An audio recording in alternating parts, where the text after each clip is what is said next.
is Norman and I'm Assistant Curator at the University Collection of Historic Musical Instruments. I'm mainly based here at the Reed Concert Hall, and this is where we have most of the wind and the brass instruments, which suits me just fine because I'm a horn player myself.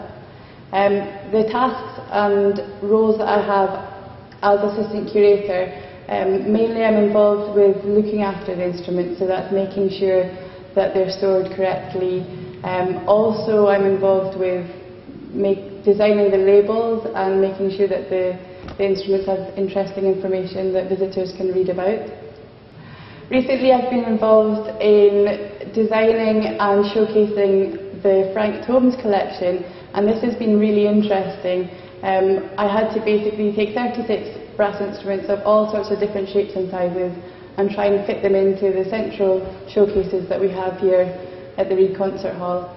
And that was quite a challenge, but also fun.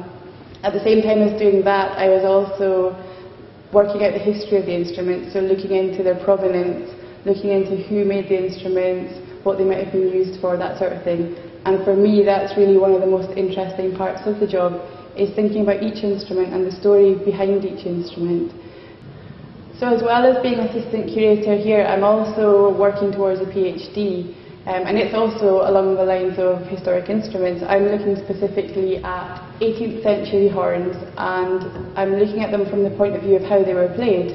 And one of the areas I look at is the acoustics of these early orchestral horns, which is really fascinating. And it's really fantastic to have access to this really good collection of instruments here, and to be able to work with the university and carry out experiments on these instruments.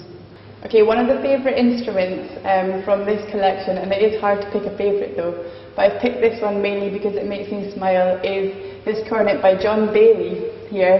It's unusual in that it has a bell. The trumpet bell, rather than pointing forwards, points directly at the player. And it makes me laugh because I imagine that if I was a string player I would design an instrument like this. String players are continually complaining about being blasted in the back of the head by trumpet players, so from that point of view this design would make trumpet players play more quietly. Another interesting aspect of this instrument is that it has 6 independent valves, and this makes it very useful from the point of view of tuning. Unlike brass instruments which just have 3 valves, where there are tuning problems, with the 6 independent valves you can in theory have much better tuning.